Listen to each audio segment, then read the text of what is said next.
could. That would be fine because human contact is the thing I need. I'm not that. Look, this is how short I am, though. You're not? Oh, I mean, I was going to say no, but yeah, you are definitely shorter than me. I'll give you that one. Oh, gosh. So okay, I'm going to start on something awesome. Okay. The opera was amazing. Oh, good. It was so fucking amazing that I would literally pay to go again if I could. Phantom of the Opera? Yeah, the Phantom of the Opera. Like, totally fun for kids. There was like kids that one, though. Yeah. Oh, my God. Because, like, I'd never seen the Phantom of the Opera live. I've obviously... Really? Yeah. Oh. Well, I tend to just go to the Rocky Horror, which is back in May. I saw the ad. Even though I'm, like, no contact pretty much with the most of my family, except for random emails with my brother, Mum randomly messaged me and she was like, I put money on the card that you can access, buy yourself something for birthday and Christmas. And it was the day after the opera, and I was like, it's so strange because I was like, I had meant to text you yesterday because I was like, it was an emotional thing. Like, the Phantom of the Opera my mum introduced me to, like, my love of musicals and ballet and operas and things like that is because of my mum. Mm-hmm. So I was obviously feeling really connected to her. Like, this it was one of those where, like, throughout moments your whole body was like just full of like goosebumps. It was just so emotionally like touching. Had the best time until I couldn't find my car park ticket anywhere. Searched my house, searched the car, searched my wallet, searched my bag, searched everything I could. Did everything I could to try and stay calm because obviously lost tickets are usually like $100. A lot more, and it was only meant to be 17, for like however long I was there. Yeah, art center or something. Mm-hmm. And I was really close to being on the verge of crying because I was explaining this to my friend just before Victor. Like, I'm doing good, but my cup is still empty. Yeah. So when things go wrong, I'm like far quicker to tears or something. Yeah. And it's not like I'm enjoying it, but it's just where I'm at, And I had happened to talk to this really nice person, sort of showing people where to go for which, like, whatever was playing. So there's obviously multiple things going on. Of course you did. I talked to so many people. You just have this sign on your head that says, ask me, I'm helpful. Yeah. No, I do. I talk to literally everyone. I made friends with the people on one side. I made friends with the people at the other end of the row because we stopped to have a little chat, and I'd mentioned that I was alone by myself, and they were like women older than me, and they're like, probably one of the best ways to do it. And we started talking about Rocky Horror and like, anyway, all so you're that talking stuff. to this person, and so the person that helped me get in also was in the same spot when I left, and because I'd already talked to him, like, he was obviously, I came back in and I was like, look, I can't find it anywhere. I don't know what to do. Would you mind if I sort of trace my steps back, see if it's fallen out somewhere, whatever, because I was clearly on the brink of crying. Wasn't it? Mm-hmm. And he happened to be standing next to this woman in this booth who, I'm guessing now, was someone who dealt with the parking stuff, because there was just, those big pay machines that you just use your ticket, pay it, blah, blah, blah. And so I'm relaying this back to this man, and I'm like, I've treated myself to come here. I'm on disability. Like, this is such a nice treat for myself. And now that I'm going to have to pay the lost ticket fee, I said, it's basically like it's ruining my entire day. And I was so close to crying, but using every inch of me not to. And so the lady behind the wherever she was, she's like, have you paid for a ticket? I said, no. She goes, so you haven't paid, you just can't find the one you need to pay. And I'm like, exactly why I'm asking to go and look. She goes, look, I want you to take a deep breath. She goes, I want this to be a really good day for you. And she goes, I want you to relax, and just gave me a fully free valet parking ticket. She's like, it's not costing you anything. Go and enjoy the rest of your day. How did she, what? Exactly, right? So when I say that I'm really lucky in abundance, I really am. I love that. Me too. Who is this woman? She was just like a beautiful staff member woman. Yeah, and she just did it because it was meant to be 17 anyway, which was, pretty good. I'd been there for a few Still hours. Good, but yeah, $17 you don't want to have to spend. Parking's terrible. Yeah, but imagine if I'd had to pay the whatever it was lost ticket fee. They usually start at 65 up, as you know, because it's more of a hassle. Yeah. And then, yeah, she just gave it to me. It was so kind. She was just so sweet. Did you cry then? Once I got back in the car, actually, the funny thing is, I made a couple of videos while still in the building, and one was walking out after the Phantom, just, oh my God, best thing in the world, go get tickets, love it, oh my God. And then I made another one in the car with the whole lost ticket thing. But for the first time, and as long as I can honestly remember, I didn't upload them. And I don't know why, but I didn't. And I seriously thought about uploading them, but sometimes I get these like, oh, no. And then I just obviously trust whatever I'm feeling, yeah? And there was nothing bad. I think it was more just the fact that I did get from so happily to so about to break, and it's that rapidness again, and it's almost like, I don't know, but there's been shit that's happened that I just can't fucking believe. So we're going to get past whatever and get to where I'm at, yeah? Mm-hmm. So I'm really regretting the fact that I had made a long appointment to see Lainey in person tomorrow, yeah? Yeah. But I'd also considered seeing Graham or who I'm going to call Pete. Pete was the client I was working with when I met you, the very, very first support client. You know how we went through all that stuff and how I helped him, like, above and beyond everyone, and then he just out of nowhere, like, basically fired me. Yeah. And you remember, like, how much I felt there was reasons for that. Yeah, I see his reasons too, but what he never saw, and I've only recently found out, and we talked about it in therapy a lot, obviously, before I started doing this, and that was that I did break boundaries. This is true, but I did it in a way that I knew would help him. And even then, I still felt manipulated into certain stuff. But at that point, all I cared about was helping the next person, yeah? And I felt like I was really doing that. And it's not about the stopping the work that he wanted to do. It's about the fact that he then expected me to still do everything the same as a friend without payment. And that's where I was like, no. Like, I remember talking to you about it at the time, and I was so fucked up that I was like smoking bombs in front of you, trying to keep my shit together because of how badly it messed me up, right? So I'm going to say this is probably on me in all fairness, but so I definitely have no shifts at support working.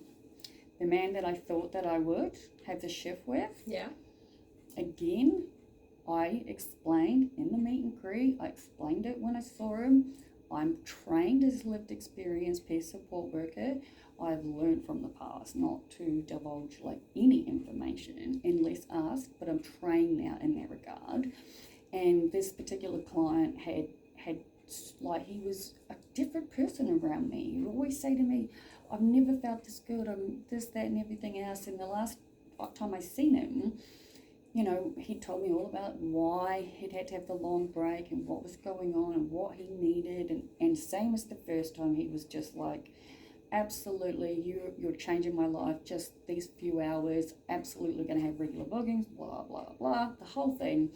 And then he asked me to share a little of my story. And all I did was answer questions, yeah? Because let's face it, I've learned the hard fucking way not to do this. Yeah. And I care about my future. Yeah. And he was ecstatically happy. He gave me a big hug, couldn't wait to see me again, planned on like even having 2 days, blah, fucking blah. And then a few days later, I get a message saying, I have decided to not work with you. And he listed reasons again, like things like I just want someone to sit and listen to me, which I'm telling you now is not at all that. Like, the messages I've received from him were, like, in comparison to the actual shifts I had, they're just like two very different people talking to me. Anyway, it was then and there that I realised I'm never doing this again. Yeah. I might be trained in all of this stuff, but I just don't want to be a support worker. We've talked a lot about, when we talked about psychology and philosophy. Yeah. You were like, I don't want to do the talky bit. I don't want to do the therapy as a therapist. Yeah, I've always said that. Always. So I'm a talker, not a listener. We know this, but I can listen. I know you can, yeah. And when we think about then support work is the same. Oh, I know. But minus the structured empirical. I get all of that. Therapies. You don't want to do that. You've said you don't want to do that. Yeah, okay, so I 100% agree. Like, I'm never doing it again, right? But this is where I think, in hindsight, I screwed up again. So on the day I decided that I was absolutely done, I sent Pete, the first client who'd been on again, off again for a message that said something along the lines of, turns out I don't like support work at all. I just liked working with you. Yeah? Yeah. And it was just that. Yeah. And he immediately messaged me back, called me, we had a video chat. He was ecstatically happy. His life's in this amazing place. Everything's fantastic. And he's like, I want to see you. And I'm trying to say to him, I'm back at uni. I've already dealing with this. My cup is empty. Like I've said it so many times. It's empty. I'm good when I'm good, but I can't be adding anything in. Yeah. That could completely fuck with me. Because I have to get through uni. Yeah? That's the ultimate goal right now. Get through it. Get the fucking piece of paper. And I'm done for a while. Then I'll take a break. Whenever I'm ready, I'll go back for philosophy. Sure shit won't be straight away. But what I didn't think through, and I guess I'm mad at myself as well for this, is that I've never been able to just say, Pete's got this ability to just get what he wants, yeah? And I'd already explained to him that I was literally on my way out the door catching up with Victor, who's someone I met through Toastmasters, to have a game of tennis, yeah? And I couldn't fit it all in because it was Sunday and I had classes and seminars and the whole thing the following day, yeah? Well, Pete didn't take any notice of that and he was like, I'm coming down. So he just came down and was like, message me when you're a ballpark away and I'll be there. And at this point, I was just like, it's happening whether I like it or not because he will just arrive, yeah? So, playing tennis killed me. We're not even playing. I haven't actually played one actual game. It's just hitting the ball over the net. I'm still trying to get that still right. Playing tennis. Yeah. But I'm in pain and it's that alone caused exhaustion. Yeah. Then Pete arrived and Pete wanted to do exactly what he always wanted to do when we were working together. And he's just fucking, let's have a drink, let's have this, let's go out for lunch. And if we had have just stuck to going out for lunch, catching up, going for a walk along the water, maybe it would have been okay. It wasn't. So then once we got back to my house, he wanted to hash out why. The last 3 years of your life. Yeah, so remember how I said to you, no. he told me that he couldn't work with me anymore because he needed someone more qualified. Then he'd somehow managed to get me to believe that it wasn't I felt manipulated and ripped off and all this shit, but he did manage to get me to a point where it was like, okay, we are friends, I will catch up with you. And the last time I'd seen him was when I had gone to his house, we had a few drinks, we cooked dinner, watched some movies, and I crashed on the couch. Yeah. Now and I'm just relaying this because I know I've told you this, so I had wanted to go as soon as possible that next morning because I didn't want to see somebody else doing my job that I'm perfectly capable of, right? Didn't go like that though, as we know. So was hoping to get my computer, with the ad blocks and blah, blah, blah, and the support worker arrived. Now, the support worker at the time was someone who'd lost their job due to COVID and was filling in and was, not even a little bit qualified, especially, and when I saw this kid doing my job and read the to-do list, which was every single thing that I'm very capable of doing, after I had just spent who the fuck knows how long with him, making sure he was so happy and doing what he wanted, it broke me. I remember just breaking into a million pieces while I was there and needing to get in my car as fast as possible, and I cried all the way home. Very cool. And then I had to do therapy with you a number of times to get through this, yeah? Yep. Anyway, so we caught up, and I had already, I hate not having closure. I would never do that to someone. I let him know immediately what the cause was, and that I needed to just be me for a while. I can't do this, yeah? Yep. So when he was like, oh, I've missed you, blah, blah, blah, I want to catch up, I was like, yeah, I'm always talking about having friends in 3D. It'd be nice. We always used to get along. 3D. That's how I talk to all of everything in my videos. So this is like 3D. This is 3D. This is 3D, yeah? 2D? Yeah, so we live in 3D. It's Yeah. solid, yeah? So, Yeah. but when I talk about my 3D human self, that's the part of me that's broken in a million pieces, yeah? Then there's our higher selves. They're all connected to oneness, right? Mm-hmm. But anyway, I was basically trying to get friends I could see in person. Yes, real life friends. Yes, that's You what we can mean. physically touch. That, exactly. But he wanted to keep hashing out this thing about why we'd had that night and I left and had to call it off. And so I explained it to him again. I was like, because I felt like you were getting absolutely every single thing that you got from me anyway, but now we're getting it for free. And I was like, I can't do that. I said, and then he starts just going off. Like, I started feeling like a cash cow. I was having to pay people to be my friends. Like, you would just, and then he just completely insulted me over and over and over again. And I'm just like, I don't understand how this is happening. Literal support, social companion work is that. It is befriending. And I was like, I literally said to him at this point, I was like, if you and I had stuck to the proper professional boundaries, I said, you would still be a miserable old fuck right now, and probably for the rest of your life. And I was like, it's because of what I did and how fucking much I did for you that you are in this place, that you are so happy. I said, you constantly are telling me I was the best support worker you ever had. Yeah? Because you were his friend. Yeah. Mm-hmm. But he truly believed in the end that he was just paying me to be his friend. And I was like, I am trained in so many things. Like, I'm constantly on the ball, even on Sunday. Of course I was. Yeah? Like, he pulled out one of my drawers. Now my house is falling down around me. Doesn't matter. I pay $100 a week. Fine by me. I know which drawers to open and not. My bad, yeah? He pulled out one, it completely broke, yeah?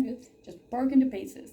And I was like, I could see him trying to put it together, trying to hold it together, but I could see the anger and the frustration and the everything coming on. And in my head, I'm thinking, I'm not getting paid to deal with your shit. I've already told you I've got no emotional energy for anyone besides myself. And I literally had to take the drawer off him and be like, please stop before you make it worse. Because I actually need to now fix my drawer, but it won't be now, yeah? So there were multiple times that I had to intervene, yeah? So it didn't end well, yeah? And then yesterday, he wanted a conversation, because he offered me this thing, right? Because then he starts saying all this stuff about, I will never be able to work with you as a support worker ever again, telling me that he has no support workers, And he's got all the funding for it, and he's like, look, I really want to help you. I feel guilty, I get it, and you don't. And then he's like, but apparently built into the budget, there's these things where, like, I can have like family members or social companions getting helped. And then he started talking about putting a budget aside for me for a month, like monthly for the next 6 months, like $1,000 to $1,200 a month for my own support worker that he would fund. And I just kept thinking, none of this sounds right. So the following day, I jumped on Google, obviously, and read every single thing I possibly could find and couldn't find this anywhere. I'd also mentioned it to Victor, and Victor was like, it sounds fairly fraudulent. Yeah. And so then I wrote Pete a message, and I was like, look, could you just send me some links, some information? And I was like, this doesn't feel right. I can't find anything, I just need to see the thing. And that's when he replied saying, it's not something you'll find online. I need to video call you. I'll explain it then. So he starts trying to explain it to me. And I'm like, I was like, as far as I'm concerned, this is fraud. Yeah. And I'm like, and he goes, I said, unlike you, I said, I'm trying to build a life for myself. I'm trying to become the best version I am, and I'm doing the best that I can. I said, but there is absolutely no way in how I'm going to even a little bit risk being fucked up down the future when apparently they're in talks of, at some point, Kiwis being allowed to become seen as residents. Yes. And I'm like, why? There's nothing in I know. that scheme's guidelines around that, and there's a number of issues with inappropriate fund usage. He kept saying to me, I feel like I shouldn't talk about. He just kept saying, you don't have to mention what you know and all that. I'm just telling you what happened. What you should do. Oh, I'm 100% not going to. I have no interest in talking to the man ever again. I've ended the friendship. Interestingly, and and we'll get to that. But interestingly, and this is a really hard thing because it's something that it's almost like there's a dangle of everything you kind of need and want right now. But it would be perfect, and I know it's not worth it. I cannot accept it. And that's just mean. And he just kept saying, oh, but if anything did happen, it would come back to me. And I'm like, you're not listening to me. I'm like, you're basically saying that you're going to pay for me to have a support worker, whether it's house cleaning, washing, going out, helping me with study. Basically what I'm trying to do, but have one for myself. And I kept saying, it doesn't make any sense. How is that going to make any sense? These people will know they're working with me. Obviously, my address and a name and all of this is going to be involved. Yeah. I'm like, how can anyone make that make sense? And it was cruel, because that is actually what I need, but there's literally no way I can accept it. There's just none. And this all happened after my weed doctor fully invalidated me yesterday morning, and I just felt so fucked because I love her, and I'm just going to keep calling her the weed doctor. And normally it's really, really good, but I see her like fucking twice a year, 6 monthly for scripts, right? Now, we'd gone for a video. We were meant to have a video yesterday at 10, okay? Everything that's happened since Sunday has just fucked with me emotionally once again, because I've just been told all these things that are just so hurtful. Like Pete and I have the same doctor. Apparently, if he saw my car in the building, he literally hid. He would hide. He would go long ways round. He would make sure there was absolutely no way he could bump into me. And apparently it happened a lot. Like, the things that he has said are so hurtful. And he literally just kept saying, I can't see your point of view. I can't see your point of view. We are friends. I'm not paying you. And I'm just like, I on the phone call, I was like, I can't deal. You won't stop fixating. You won't let me fucking finish a sentence. And I was like, I've had enough of your shit, and I hung up. So I sent him a message just saying, look, I can't do this. I just can't, not with this. I said, you refuse to see what I'm saying. So he refused to hear you say that this is about our friendship and this is not about financial gain and the inappropriate boundaries that he and you had in that situation. Yeah. So he thinks I'm the worst person alive because I won't just, like, Sunday, it wasn't, like I said, there was lunch, then a walk. This is on top of tennis. I had said so many times, class, like, but he just manages to make me, it's the same So as he's not always. good for you? He's not good for me. He's absolutely not going to be in my life. Watch this, No. does he? Okay. We talked about at the time that I had some suspicions about what this man actually really wants from you. He treated me like I was his wife, let's face it. Yeah. I know that, and I'm pretty sure that's why he could no longer pay me. But as far as I'm concerned, I've been saying it since day fucking If you're dot. paying for affections, like, he knows that support work is largely about befriending. Like, it is about supporting, like, their job is to be nice to you, be friendly to you, support you in those moments, keep you company, contain some risks, you know, help with various whatevers. But when it does become to the point of, I actually really like you and that was my suspicion at the time. It was, and I still think it's the case. Yeah, but then it becomes, well, I can't pay her to hang out and go on, like, he wants to go on walks with you. You know, it's not like going for a walk with your support worker. It's going for a walk with you. Yeah. And then, you know. I see his point. He fully can't see mine, though. No, because he doesn't want to. Well, like and I that's said to okay. him. We could be totally wrong, but at the end of the day. No, he just kept saying to me, you can't make me see your point of view. I will see your point. He goes, I don't know if I'll ever see your point of view. Probably not, because he'd have to look at it.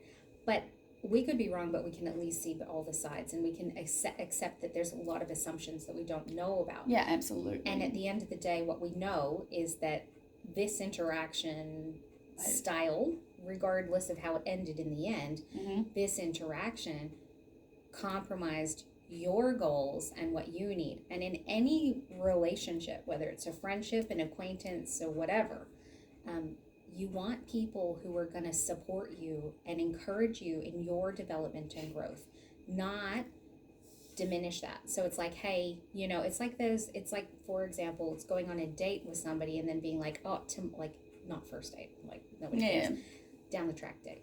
And having somebody saying, like, oh, I've got this exam tomorrow. It's like, oh my gosh, do you want to change it to next week because you should study?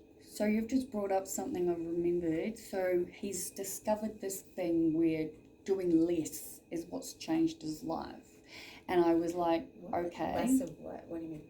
Everything, yeah?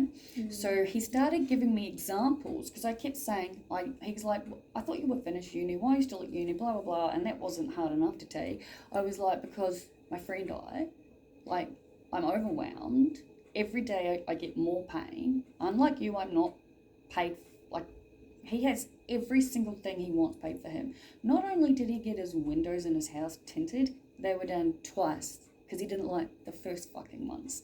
He has, every single thing that he wants I'm is sure paid what kind of disability you'd need to get your windows tinted. All I know is that he's very, very clever at hiding things, but I'm not willing to be fraudulent. And one of the things he kept going on and on about, do less. And he's like, what about uni? Because I'd said to him, look, I'm over uni, but I'm not over uni in the sense that I'm going to quit, but I've got 3 freaking units left. Like, that would be ridiculous, yeah? Please don't quit. I would never do that. But then he's like, so how many units are you doing? I'm like, 1 per trimester. And he's like, so do 1 a year. And I was like, please stop talking like you even no idea what you're talking about. And he just kept saying it. And I was like, unlike you, P, I don't have people who can come in and clean my house and tint my windows and wash my this and do this and everything else. I was like, I am doing it by myself. And that's when he started in on the fraudulent shit. And I was like, none of this is right. Like, I don't get it. And he just wouldn't listen. And the only thing that I'm taking from this is a good thing. Yes. He did give me, I was meant to email it to you, but I will I haven't finished reading it. But this is what I'm absolutely positive I'm dealing with. And what I need. The child's state of consciousness and the formation of self. Holy cannoli. This is just real, like, I've only read the first 2 pages, but it's hit home, and I'm like, because I'm so splintered within myself, that's what's causing the problems. So like I said, I slept in today, jumped straight in the shower. Victor had messaged me, and he's like, when can we catch up? And I was like, oh, I've got therapy from 2 to 3, you could come after. And then I realised, actually, since you're so close, you could probably just come now. and, you know, that it'd be better. Tell you what, like I said to Victor, there is no better motivation to vacuum your house than someone about to arrive that's never been there before. So I managed to get the kitchen, the lounge, the hallway, toilet and laundry all vacuum right before he got there. I know. I was just stick vac? Huh? Stick vac.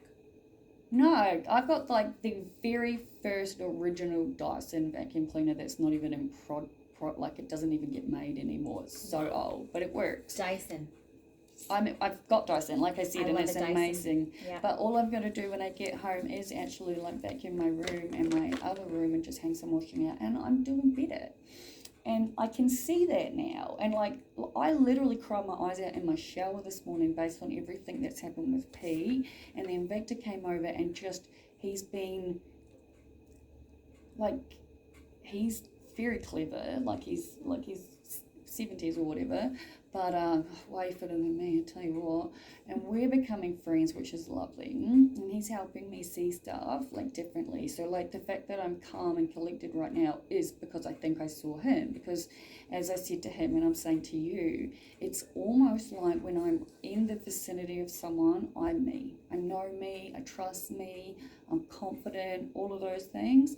As soon as I'm back at home and I'm alone and I'm by myself, it is like this other version kicks in who's so helpless. That's what I mean. So I'm choosing to see the silver lining out of all the bullshit that's happened, and it's that. He gave me some other thing, and I sort of flicked through it and was like, I don't really need this. I'm working on all of this already, like, you know. But that one I think is something that we're going to need to do, because it's that's killing me. Me, confident Olivia, who knows what I'm doing, knows what I want, knows all that stuff. I actually am proud of who I've become. I'm really lost when I'm by myself, and I'm doing everything I can to put shit into place to be able to study with people and this, and So, let's talk for a minute about the symptomatology profile of BPD. Sure, why not? Identity disturbance. Not knowing who you are. Not trusting who you are. But there's multiple versions of me. I do know and trust this one. Because historically, throughout your life, you shift and change the who I am to match the where I am or the who I'm with. Yeah, that is very true. And so who am I behind? And so we'll liken those to the masks. Yeah, see, I thought I'd covered I thought I'd done that. We've done bits of that, but the issue now is that when there are moments that you become overwhelmed, the mask kind of gets stuck, and then you're like, but is this the mask or is this the me? And then you don't trust you. So there's that. That's literally what's happening. Yeah, and then there's the self-validation of the underlying self. Knowing that this is the self and this is okay, and acceptance of flaws and acceptance of these things, and not an urge or self-judgment. Yeah. A self-validation. Yeah. I'll be in therapy with you for years working on that, just so we're clear, yeah. No, hopefully not. Well, Graham, like, I've obviously told Graham a lot, and obviously I talk about him with you, and like I've said to him, I said, my therapist thinks you're awesome. And he was like, I want you to say something to your therapist when you see her tomorrow. He's like, tell her Graham says this. And I'm like, okay. Okay. He's like, you haven't processed Randy's death.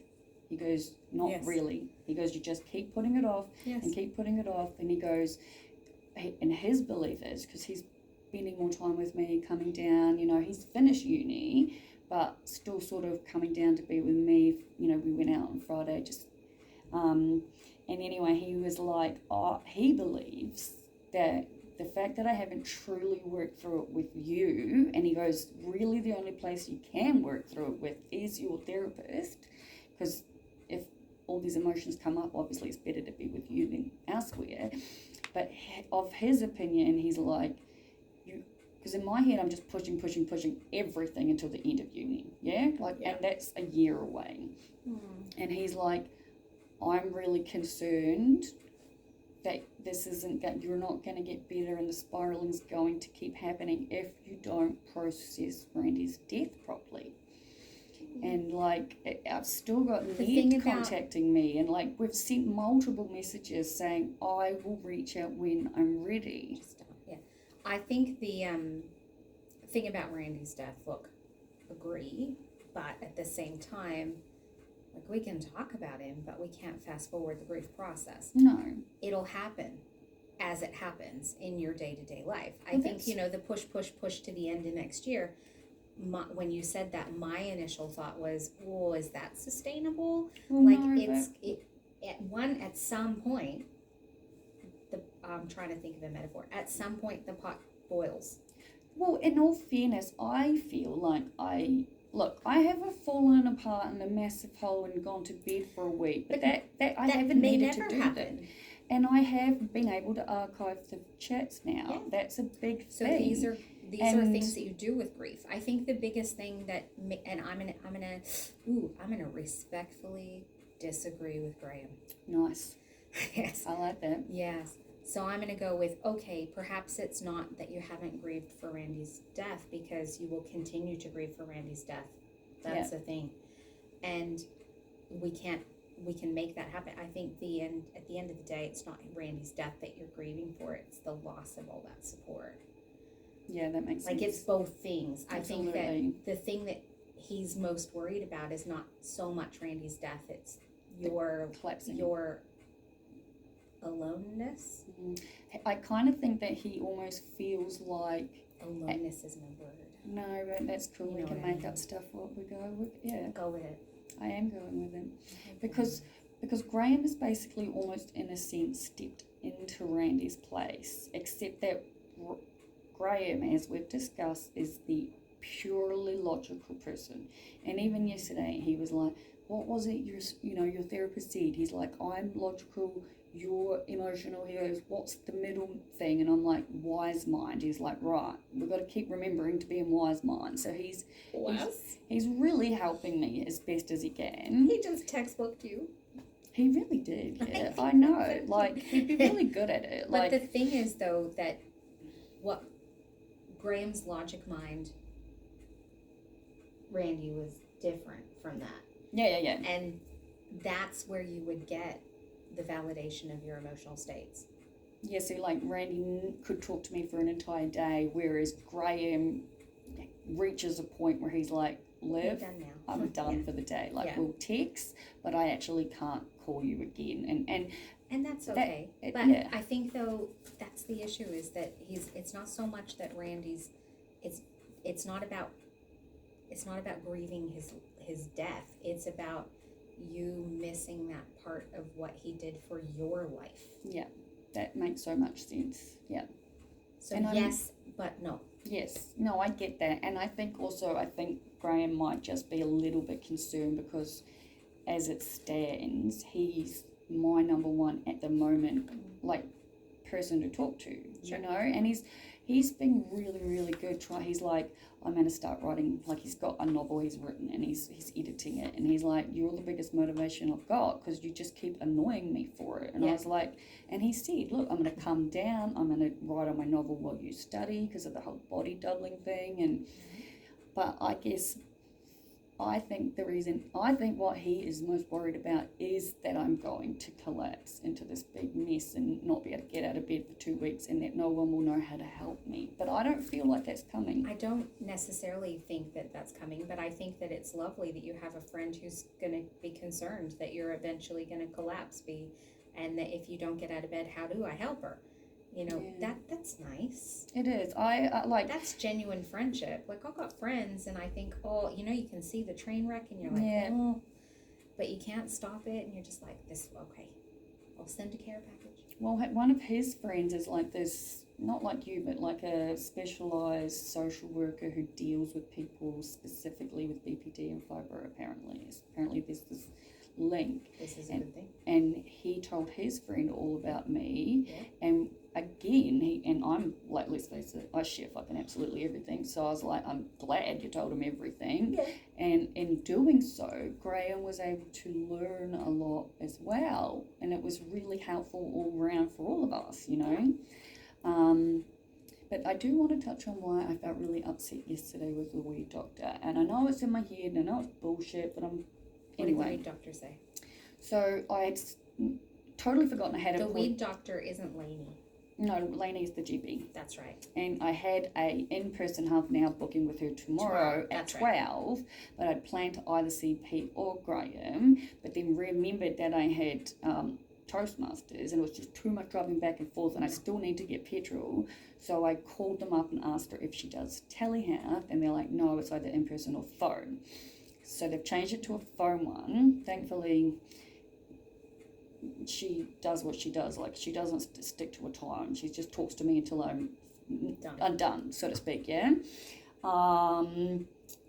But, yeah, so obviously, like I said, I've been really sort of out of it because the information I've had dropped on me in the last couple of days is just absolutely, like, so hurtful and so invalidating to the point where I'm just like, I've been made to feel like I've used someone when I know that's not the case. But Is the weed doctor? No, this is just how I'm feeling. And okay, so I have been trying to set alarms, I'm trying to get there, I'm trying to do what I need to do because I truly think if I could just get up at the same time every day, my life would get better. But when you live with chronic pain and exhaustion, it's really fucking hard to do. Yeah. So I woke up late and I was like, oh my God, I totally forgot. I'd been speaking to her like assistant person, and she and I just had it off. We started talking about musicals. We ended up talking for like over 35 minutes. And I was like, I think you and I... like, beep, beep, beep, beep, beep. Oh, well, it was weird, eh? I was like, are you actually... She's one of those people who has different doctors she works for. And I was like, I see the weed doctor twice a year for like 20 minutes. I was like, you and I, on the other hand, get out like everything. You and I would just bang, bang, bang, right? And we were talking about how Rocky Horror's coming. And then we started literally quoting lines to each other. That's how much we both love it, yeah? And I woke up late and I had like 4 minutes to get to this meeting, right? And the video was fucking, sometimes technology just doesn't work. There was, her words and mouth were so out of sync. Oh, I hate that. I couldn't keep up. Like the thing was freezing and freezing and freezing. And all she kept saying to me, and this is the weed doctor, was 6 months ago you were fine. And now you're not fine, and I'm really concerned because you were prescribed all of this medication, and I'm prescribing all these, like, cannabis medications, and yet you're in a worse state, wishing that you had someone to help with the housework. And I kept trying to say to her, my friend died. Like, my pain levels are higher. I'm just trying to get to zero. Once I get back to zero, I know I'll be okay, yeah? But I just don't... Were you asking for her to change your meds or anything? Absolutely nothing. Weird. Okay. It was just a catch up, just to get the new scripts. And weird. She was asking all these things. And it wasn't until I had said it to, I think, even Victor, I was like, the biggest difference between 6 months ago when I saw her and now is I wasn't enrolled at uni then. I was in a great place. It's uni that causes the overwhelm and the stress and the bullshit and the other things that have happened, like Randy and stuff, which is extremely unfortunate. And it was like she, and I truly think it was maybe miscommunication because of the technology, because it was cutting in and out and freezing. It doesn't sound like she kind of got it though. I got off the video and burst into tears because I truly felt like I really was this absolutely fucking hopeless, useless piece of nothingness. My own specialist has questioned why I'm unable to keep my house up to date, and I just broke down. There are times that we all misconstrue stuff that happens, though. I know that, but... Yeah, so maybe that's not really what she meant. Maybe she was like, I don't know what's changed because she just 6 months ago was different. Maybe she was trying to ask you, but then also like couldn't really hear you, and then she's trying to guess and fill in the whole gaps, and then I'm pretty sure that is what it is, because she did say, as a medical professional, I have to ask the questions because I need to know that you're okay, basically. Yeah. And I was like, look, her to ask those I get questions, that. not just because she's a medical health professional, but because she's on your team of people who are there to give a shit. Well, it was weird because it was the one and only time I've ever felt like someone who's in my medical support team. I literally remember saying to her, "Are you not going to be my doctor anymore?" Well, you said that to me a couple weeks ago. And Yeah, was I like, just realised I said that. I was like, "Oh, I I've never remember." said that. And then I know, as soon as I said it, I was like, yeah, I do remember that. So there are times that we just get things wrong. Yeah, I know. And I do know that. I think, So let's go with hopefully. well, she gave me all the scripts. She's changed the CBD oil that I'm getting, which is $300 for 50 mils, which I meant to take 1 mil a day. So it's like $300 every 25 days, which is obviously impossible. Yeah. And there's this new product on the market, so she's changed it to that, which will save me money. And she's like, look, of course I'm going to keep being your doctor. And then Rocky Horror Lady will give you your appointments. And yeah, everything's fine. I guess the reason I got upset is because I had to call to make the payment, right? And this woman and I had gotten on like a house on fire, and I said to her, did you mean, at first she was like, maybe I should mention it to Karen about just, like rules and stuff. And I'm like, look, I see the woman twice a year, literally for scripts, yeah? But, yeah, like she sent me her personal number, we talked for ages, and when I went to make the payment, I don't remember exactly what I said, but I just said something like the technology didn't really work, so I'm just really hoping it hasn't been too misconstrued, because at my end, it really, as you've said, doesn't feel like the conversation was really... Right. Like, it just wasn't matching. Yeah. It was very confusing, yeah? But, I mean, in all fairness, she took my payment, she was nice, she was lovely, but very short, but she was also at work, So, and I was in a heightened mood. Thankfully... She just spent 45 minutes on the phone. So. Well, no, that was the night before, but yeah, no. So... She's got shit to do. But, like, I had seen, say, Andrew, my neighbour, right? And I was in the meeting, and I was like, fuck, I know I'm going to have to, like...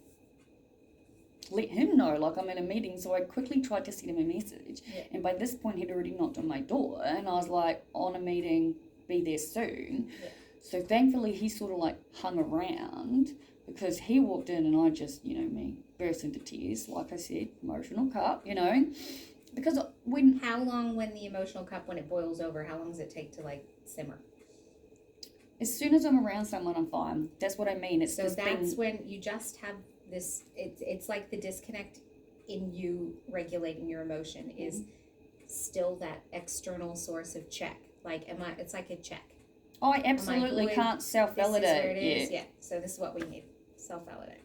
Graham doesn't understand that. That's because he was saying something to me, and I was like, one of my biggest things is that I am really, I struggle with self-validation. Which ironically is weird, given that you're actually really good at making a decision and then managing the consequences.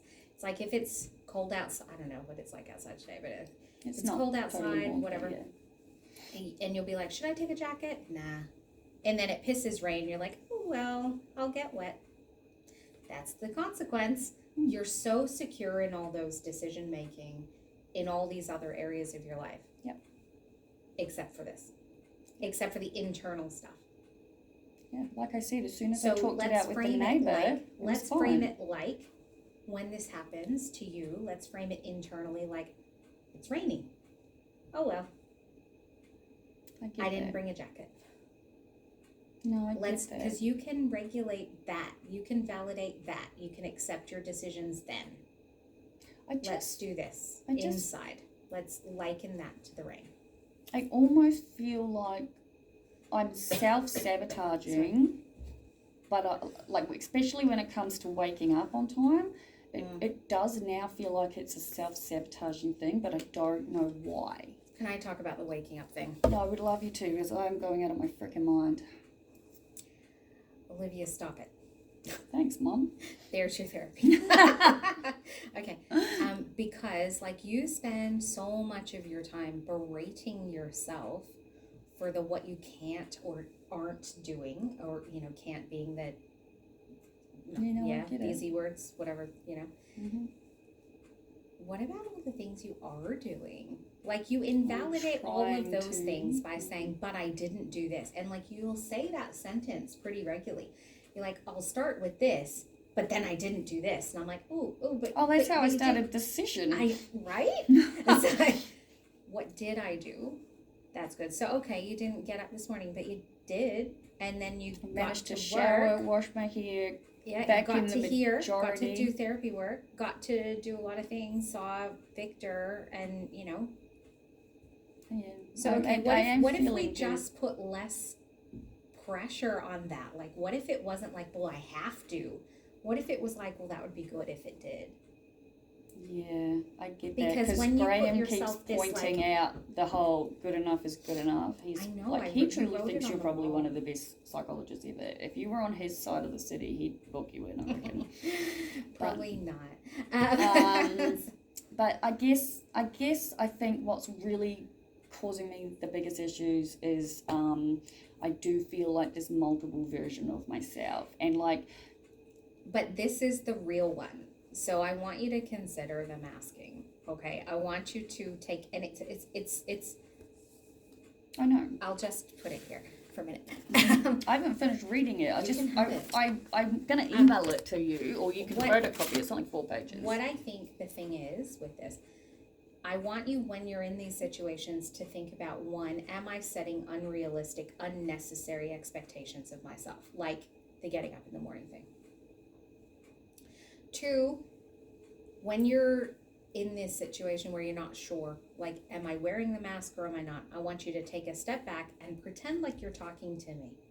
Okay, I can do And that. I want you to be like, what would I say if I was in therapy? These are like what we do when people have breaks from therapy over holidays and stuff like that. Have like I mini seen sessions. you since I got my exam result back and told you how I had to get through that? You told me how you got through the exam, but I don't know your result. Yeah, I didn't think so. No, it's just everything you're saying. I'm remembering I actually managed to do it for at least one thing. Well, there you go. Because successfully, hopefully. All the results came out. How was it? This is what, and again, I hate the fact that this is who I am, but it is. So was it over a 78? No. So sure. Graham, I had been irritated but happy for him the whole way because he's a writer. So he, unlike me, I spent weeks and weeks doing my goddamn head and writing 100 different fucking versions of bullshit. Mm-hmm. He writes one in 3 days and just hands it in. Just he's fine. Okay. And the results came out and he got his first, and he literally warned me, please don't be upset if you get a grade you don't like. Because let's face it, all my friends knew what was going to happen, yeah? So he sent me his grades, and mine came through, and again, burst into tears. So I just passed it with a distinction at 71, right? Oh, wait. This is the overall grade. Let's just recap. I just passed with a distinction. Yeah. What's in between? So how so does it go? So pass is 50. So it goes pass and then what? Credit. And then what? Distinction. So did you just pass? I don't like or it when was you it make a these distinction? points. It was a distinction. So I burst into tears. Because you've done so well, that's right. I burst into tears. No, this is what originally happened, okay? This is when we're invalidating the invalid, I'm just saying. Not only did I cry my fucking eyes out because A, I was so unhappy with the grade. B, Graham got 5% more than me, and I was so fucking pissed off at him, and I told him, but I told him I still love him, but I was like, I eventually got happy for him. It just took a little bit longer, and in fairness, I think he knew this was coming. I'm grateful he got also a good grade. Yeah. Oh, me too, because he was worried about just passing, because they were the last of it. He's about to graduate. Yeah, but he's finished now. Yeah. But in the process of I know we gotta hurry up. In the process of receiving that grade, though, I burst into tears, and I immediately emailed the unit chair, and I was like, please tell me where I can find my exam results. I don't understand why I've got such a low grade. This is unbelievable. I want to know something. So I immediately got an email back from the unit chair. Who's like, I can't see what you're talking about. You got basically, yeah. She was like, we don't release the exam results. Apparently, it's university policy. I don't get that. She's like, because they reuse the exams. Okay, and then she was like, she goes, given all the stress, strain, and every single thing you've been under, she's like, you got 71. She's like, that's an absolutely fantastic grade. That's that's not even an average grade. That's still a high grade. So I'm going to go with Olivia. I'm very proud that you got a 71. Also, that's a wonderful grade, and a distinction is fabulous. Well done. Well, the thing is, when we're talking about self-validation, it took like quite some time, but I was able to do what you just said. I stepped out of myself. Yeah. And then I thought about a friend, and I said exactly to this imaginary friend what I would say, and then was able to turn it back. It was just quite a bit of bullshit in between till I got there. Just a few emotions in between, but yes. But that, well done. Also on that, and the therapy input. But at the end of the day, Liv, take a step away and just be like, am I wearing this mask? Because underneath you are you, and you are whole and wonderful and amazing. And when we put on the masks, sometimes they're wonderful masks, with the whole peacock feathers and stuff like that. And sometimes they're scary masks, and sometimes they're sad face masks, and sometimes there's all these things. It's almost like you have all the theaters. So when you say the mask, because I've always considered, like going to work, you put on your professional, Sometimes. I feel like I'm just me regardless of where I go, well, but I guess... But not really, are they? No, so when I go to work, sure, like I put on the mask, I still have my own shit in my real life. Oh, I know that. But when I'm at home, sometimes you have to do that too. You got kids, you got friends, you got partners, you got all sorts of stuff. You've got to manage those interactions. So how do I do that? Like, I've never been able to just go, all right, I'm in school mode, and just put everything aside. It's like, right, because fucking the truth is, it's just a mask. And the thing is, though, you can usually, it's not, Mission Impossible. You can usually see under the mask. Yeah, true. It's like those old Venetian ones. No, I hear you. Like, I just, look, my life is going so good, and I guess part of me is just like, why am I then coming across like this miserable, horrible, like, my house isn't even a mess. Victor arrived because your house is fine. And I'm like, it's just the floor from the dogs. Why do you do that? Well, because I think to some extent this is how it's been for so many years, that it being good or fine is so novel and different that you don't quite know how to do that. Yeah. It's what it's the go-to. It's like, well, this is, how it's always been. So it's hard to then sit with, no, it's fine. Yeah, it's interesting that you say funny. that, because I haven't been just rush, and I managed to do half the vacuuming today because I just put all thought out and just did it, because I just, And I think that's when you're the most successful in a lot of things, when you have not less time to like think, external but something. Less pressure. It's like, you know what, I don't have to, but if you do, great. Then you're like far more productive against it. It's like, you have to wake up at 7 a.m. You have to wake up at 7 a.m. You have to get up at 7 a.m. Well, that's you're what never going to get up at 7 a.m. do, and now I'm getting confused because you're saying maybe I don't, and I'm feeling like my whole life is falling apart because of not. We're not. Well, it's not. Your whole life isn't falling apart anyway. But it's not. It's just less of the expectation. Like if you have an appointment at 10, right, and you set an alarm for, I better get up because I need to do this, and this. Let's get up at 6. Okay. Yeah, that's what I usually do. All right.